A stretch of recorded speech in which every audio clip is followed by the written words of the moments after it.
Hey everybody, Nick here, and today I got a review for you of this little guy right here. This is the Spyderco Knives Stovepipe.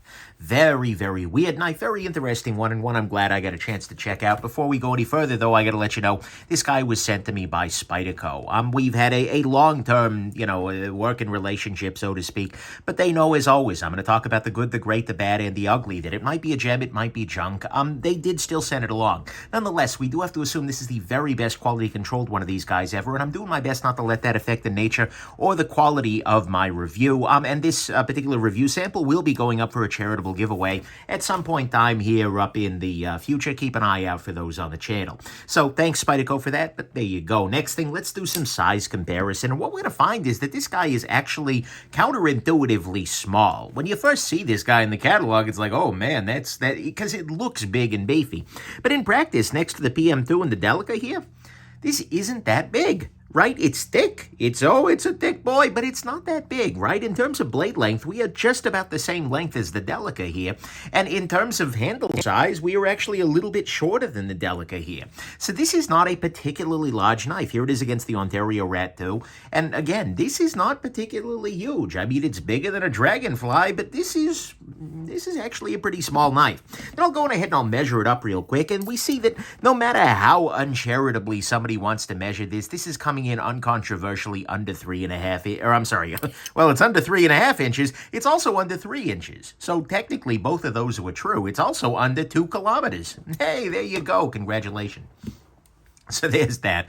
This is a relatively small knife. However, it is worth comparing it in the thickness dimension, where we're going to see that this guy is markedly thicker than your Spyderco Delica by a pretty heavy margin, right?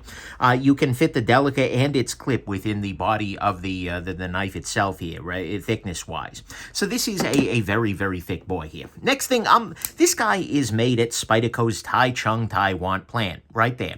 And that is, actually, they do really great work for Spyderco. In a lot of ways, a lot of their nicest, highest-end stuff comes out of the Taichung plant, and it usually is very, very good, and it is actually a new collaboration with a new designer.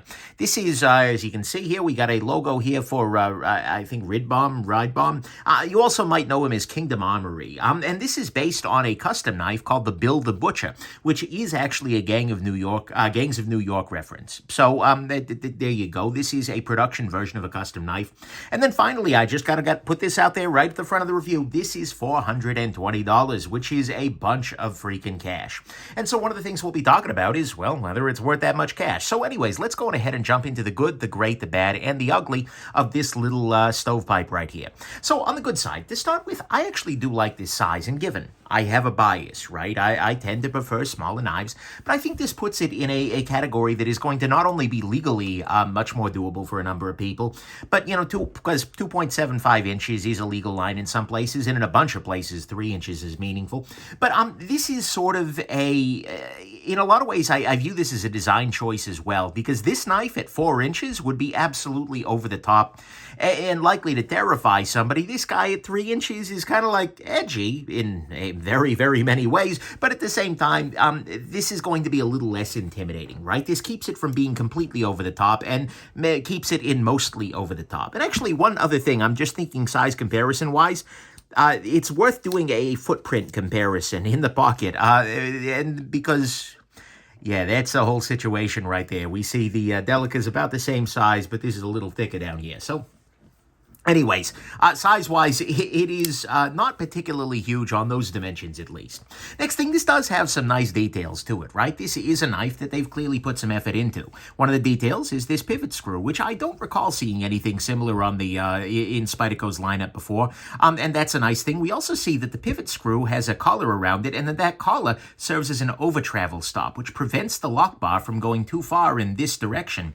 For instance, if you accidentally push a little too hard due to adrenaline or whatnot. That was the original justification that Indra gave, but it's nice to see an over-travel stop on there, even though there is not a lock bar insert, to the best of my visibility. There is also no lock stick, though, so that's a fine thing. But we also see a lot of extra machining on this, and extra, you could actually interpret it in both ways, both superfluous and a little bit extra, right? You see these lines here, you see these lines here, you see these lines here, you see just a bunch of extra stuff going on this, making this guy, even the swedge at the top, they've really they've put a lot of effort into this. That much is absolutely sure.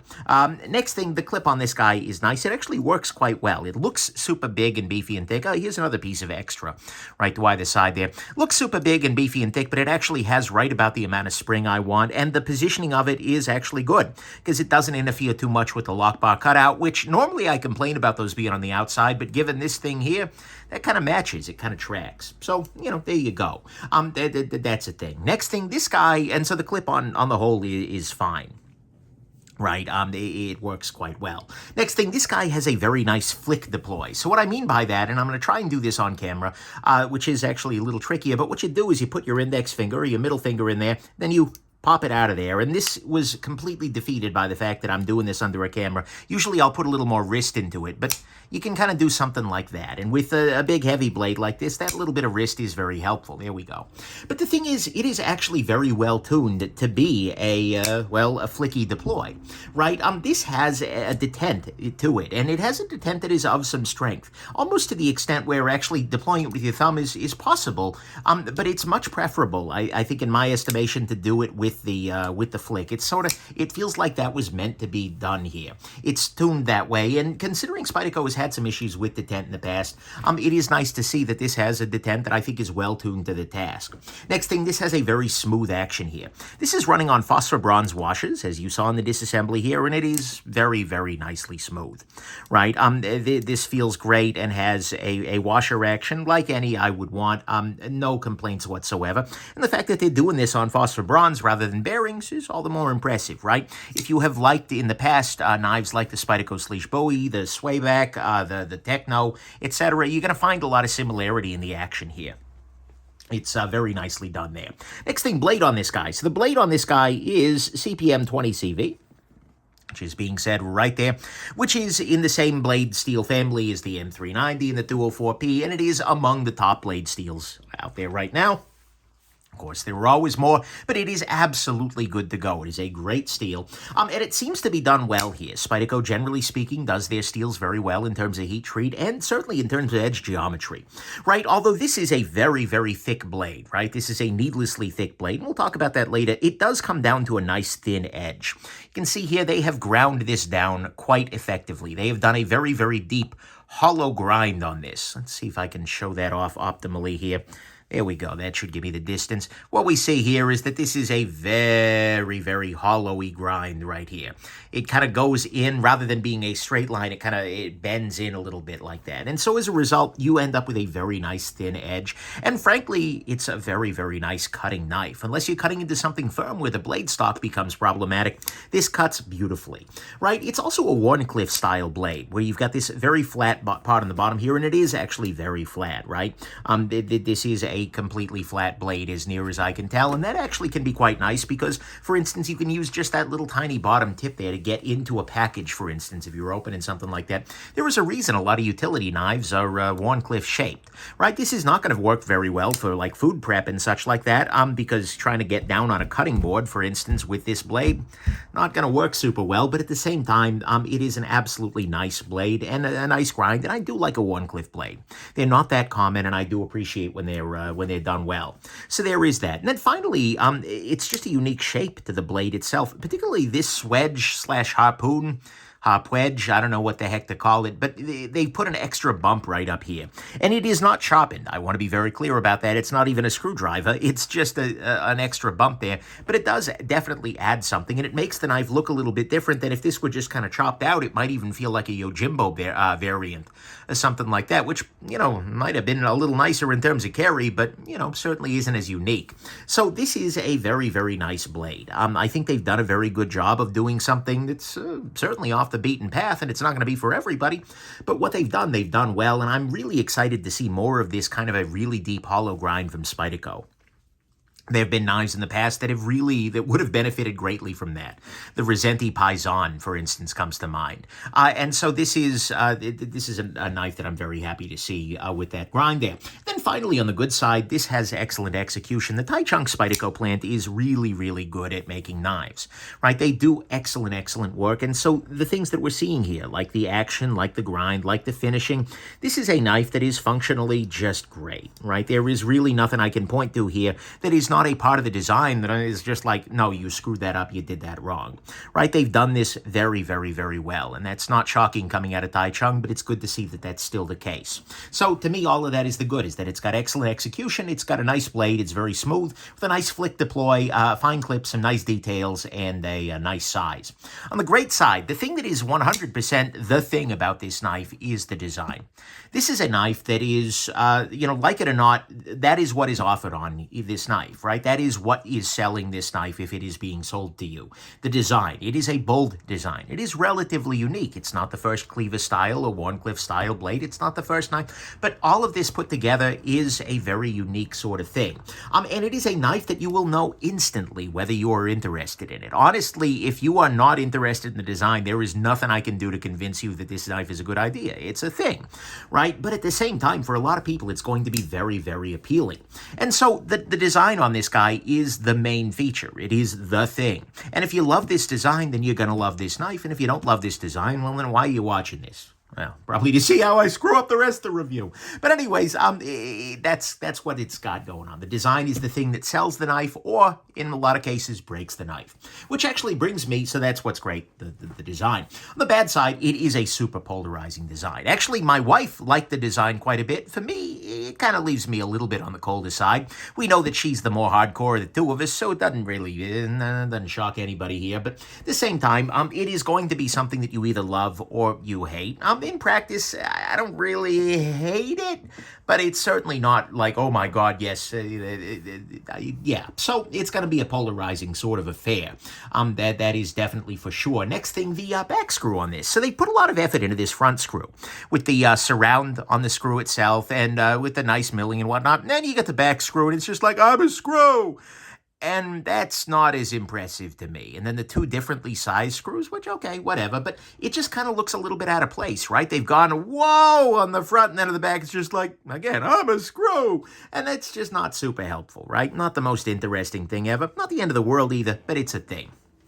Next thing, if you're living in a jurisdiction where they will try to flick your knife open as evidence that you that you're a felon or something like that, that's gotten less of an issue these days. But that is definitely a thing. When you have a very, very heavy blade like this, those kinds of tests are very hard to fail, so to speak, or pass. I don't know which one you want to do. But either way, the detent on here is absolutely good to go for flicking purposes, but it is absolutely not something that you want to, if that's a requirement for you, that's a thing to keep in mind. Hopefully it's not a requirement for you. Next thing, I would like a detent ball ramp. That is a little tiny ramp on the blade that allows the detent ball to kind of get on there a little bit more smoothly. Because right now, open the knife up and then it kind of hits the detent ball and then you have to push it up further. That would just be a little detail that I think would make this feel a little bit on the nicest side. Next thing, the back spacer on this guy. What we see here is that the back spacer is sort of nested, shadow boxed, tucked in there, right? It kind of, I'm going to be real with you here. I mean, it's clearly a design choice, right? The angles are slightly different, etc. I'm not sitting here saying, oh, wow, they screwed that up. But at some level, there's a part of me that looks at that like, oh, did they not have the right size? Right? It's a little bit strange. And also, given that it's going to kind of collect crud over time, I'm just not super convinced on it, right? It's a design choice. Whatever. You might love it. You might not. But to me, it just kind of adds more lines. It adds more gaps where I'm not necessarily sure they needed them. So I'm not a convinced person with that right there. Next thing, speaking of things I'm not convinced by, the price on this guy. $420. That is a bunch of freaking money, right? And to give a sense of that, that is a $160 premium over the Techno 2. And the Techno 2 is a knife that in a lot of ways feels not so dissimilar from this guy, right? There were a lot of similarities in terms of the kind of the look of it, the finish, the handle material, the factory. There's a lot of stuff that feels similar there. And given 20 CV's a little bit of a higher end steel, and there's certainly a lot more machining time put into doing something like this, which is markedly more complex in a number of ways. But at the same time, dude, that's a lot of freaking money. Spyderco's pricing has gotten very wild of late. They've been hiking the prices every year, and I get inflation. I see that it's a thing. But this is a price point with, I think that a lot of folks are going to struggle at, right? Partly just because $420 is a huge amount of money, and partly because this feels like it would have been a lot cheaper a couple of years ago, right? And if Instagram is any indication, a lot of people are not ready to pay that. A lot of people are downright offended by those prices. And the thing is, look, taking all malice or anything out of it, and I don't think it's malicious, but at the same time, they've put themselves up against the best of the best of the best with this kind of a price point, right? This is a price that people are going to pay maybe for the design, right? If you're looking at this design and you're like, oh yes, I want that, and this is going to be cheaper than the custom, then yes, $420 is a price you're going to be willing to do. But at the same time, it is an obstacle. This kind of a high price is absolutely an obstacle that needs to be overcome to even consider it. And I really do wish that Spyderco would come in a little bit cheaper, right? If this were $375 or $350 or something like that, this would be a way easier sell. But I think for a lot of folks, that price is going to be a bridge too far, and it's a shame to see them coming in that high. I really hope Spyderco is able to dig deep and bring some of them prices back down under control at some point here. Next thing, this is going to be something I'm going to take a little heat for, because in a lot of ways, this is the design of the knife. This is an overbuilt knife. That is a design fad that we went through in, 2015 to 2019 or so. A lot of, and there were still people doing it, right? But everything is very big, it's very thick, it's very beefy, and as a result, you end up with three major issues that are kind of always there, right, with these knives. To start with, it's pretty heavy, right? This is absolutely not a svelte knife.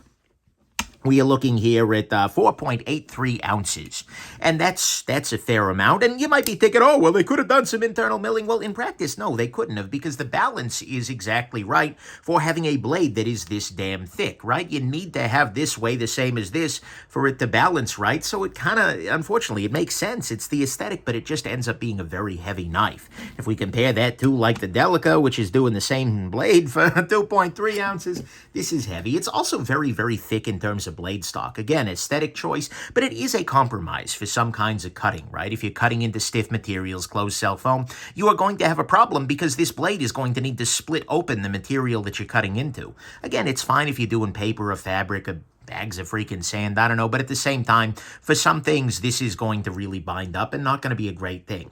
And so it's not a choice that appeals to me, but it is a choice.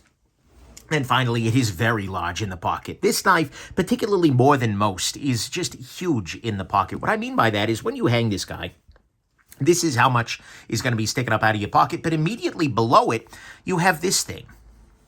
And so what that means is that if this part here is up against the corner of your pocket, right, it's up against the internal seam of your pocket, you have reduced the opening of your pocket by a pretty big margin, right? Because you have this big extra part up in here, this is going to blockade the top of your pocket in a very real way. And unless you've got relatively small hands, which, hey, this is going to prevent getting into parts of your pocket or make that a lot more difficult. If you have other things in your pocket, that could be problematic. If not, well, it doesn't really particularly matter, but this just eats a bunch of pocket real estate. It is small enough that on some pants, you might even be able to fit that into the pocket above the pocket, the key or whatever, change pocket.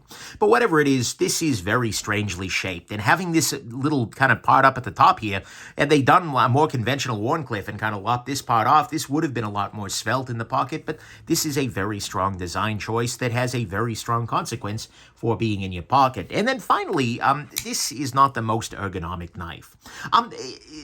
It's not terrible, right? I've had knives that are much worse ergonomically speaking, and they've done a pretty good job with having the thicker clip, etc., with making this a lot better than it seems, but it's not great, right? There is a lot going on here. The balance is great. It feels good in the hand, and they've got, things are arranged where they need to be. But then you go onto this thinner section right here, where I can see that they're kind of using this amount of variation here like jimping. So it does give you a little bit of extra texture, but it does dig into your thumb a little bit. Also, you get like the corners of these clips here. You get these finger cutouts, and anytime you make these cutouts, you're making a decision, ergonomically speaking, and it's not going to work well with every single hand. It actually happens to work pretty okay with me, but it doesn't work well for a lot of folks.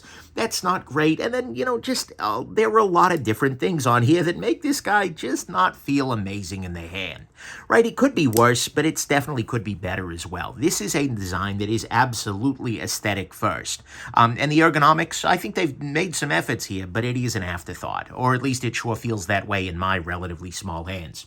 So to me, all of that is the bad, is that this is not a particularly ergonomic design. It is large in the pocket, thick stock, heavy.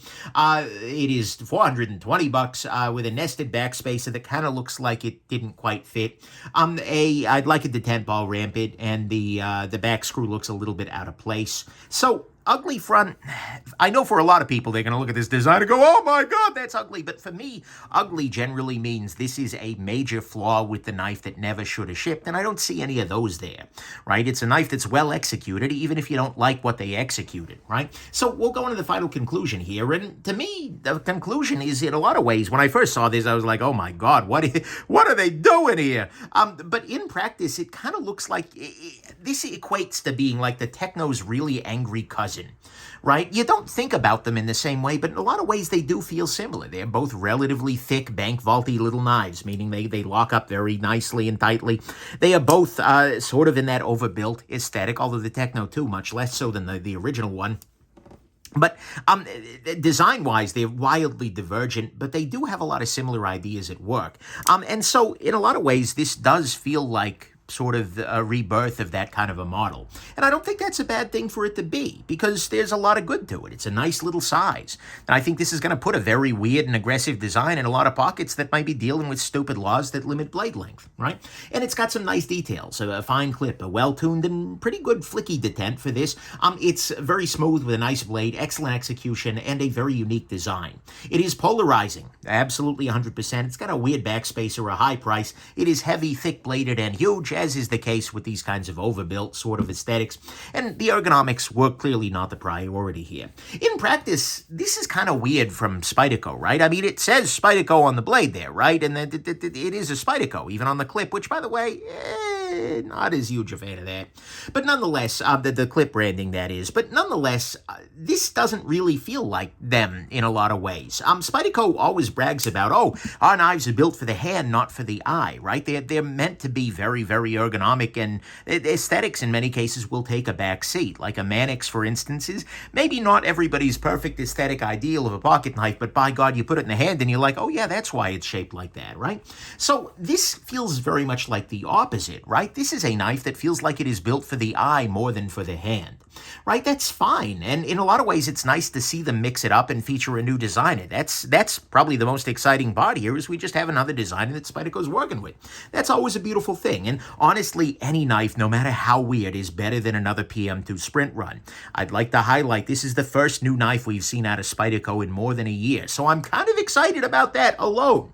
But at the same time, I think this might appeal a little bit less to their core audience, which is going to tend to, really kind of focus on things like the PM2, which are really meant for cutting, for aesthetics, for functional, practical use above anything else. And I think a lot of their core fans are going to be skeptical, but ultimately, I'm not sure that's the target market, right? This is a knife with a very specific target market, and that is people who like the design. This is a design knife, and I say that a lot, but I've really never meant it more. There is exactly one reason to like this knife, and that is the design. If you are looking at this knife and you are going, wow, that's a really cool looking knife, I really like that design, I really like that aesthetic, I want one of these, then you might like this knife, right?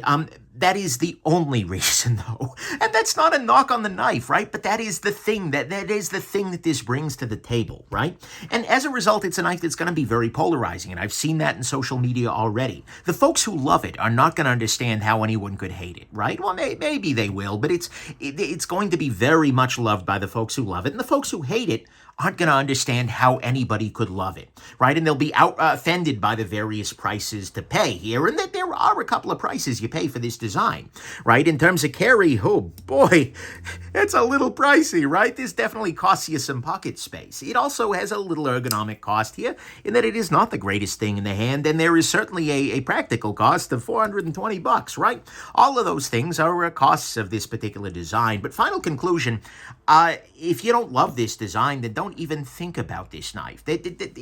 Just take it off the table. Don't even consider it, right? And frankly, if you don't love the design, you're probably going to end up feeling like they kind of butchered this one based on the cost. But if you look at this, if you saw the thumbnail and you were like, oh, yes, I want this, you instantly fell in love with the design, then you might be willing to pay those prices, right? You might be willing to say, you know what, yeah, I don't need that much ergonomics. Oh, yeah, you know what, I can give a little extra room to mine. Oh, yeah, you know what, I can save up a little bit. And your desire for this very unique look will overcome everything else, and this will be way cheaper than the custom knife at still a very, very nice high production quality. And in that case, I think you might absolutely think that this knife is a pretty clever buy. Get it? Cleaver reblade shape? No, anyways. So, like I said, I think it's a very weird knife. It's a very cool knife in a lot of ways, and if you love the design, you're going to love it. But otherwise, I think this one might not join your gang. So, anyways, there you go. Hope this has been interesting to you, and that you have yourselves an absolutely wonderful rest of the day. And haters, you can put that one in your stovepipe and smoke it. That one didn't even make sense. Bye now.